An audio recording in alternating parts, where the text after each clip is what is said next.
Welcome back here, Manna Church. It's Morning Manna. We're in the third of our series on a blessing for your 2021. Now, this one will stand on its own, but in a very not me move, I want to encourage you to check out the rest in this series if you've missed any, because we're building a blessing.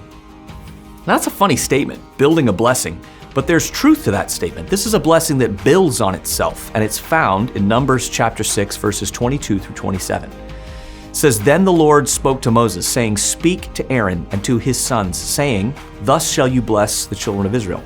You shall say to them, The Lord bless you and keep you. The Lord make his face shine on you and be gracious to you. The Lord lift up his countenance on you and give you peace. So they shall invoke my name on the children of Israel, and I will bless them." So on the first day, we talked about, may the Lord bless you. And I made the statement that this name, the Lord, is his covenant name. This is God's covenant name. We follow that with, may he keep you, and what it means for him to keep something. It's part of his covenant and being true to his word. And today, we're going to add to this blessing. May the Lord make his face shine upon you. So this is obviously the way he's identified himself throughout this blessing. It's his covenant name that he's had since before the foundation of the earth. This name and the power of this name predates creation. So what about his face? Oh man, I can't wait for you to hear this. So. The Hebrew word for face is panah, and it means a variety of things. It means literal face, like this right here, my face. But it's also the word that means surface or countenance, or get this, face in the presence. Now that's a weird definition, but let me put it into some context for you. In Genesis 3, God would walk in the cool of the day with Adam and Eve in the Garden of Eden. They would literally walk with the presence of God, in the presence of God, and commune with God. Now, you ready for the mind blown?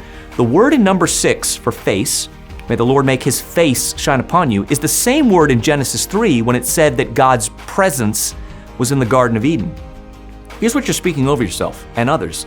May the presence of God shine upon you today. But it's not just that. Listen, one of our operational principles is the presence of God as a person, the Holy Spirit. When you speak this blessing, you're literally saying, may the presence of the Holy Spirit shine upon you continually, walk with you continually today. Listen, it's a very poorly kept secret that I love Disney. This promise reminds me of the flurry cloud that Elsa makes for Olaf in Frozen. He walked in a constant experience of the presence of ice. Just like this blessing, we can walk in the constant experience of his presence through the person of the Holy Spirit. This gets me so excited because his love is equal, but his favor and his presence are not. And you want to know the sad truth?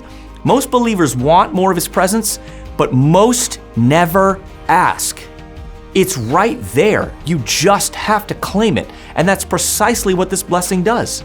May today be marked by the hand of the Holy Spirit on your lives, Manna Church. Write me. Tell me how it's going. Contact@manna.church. I will read it. See you tomorrow.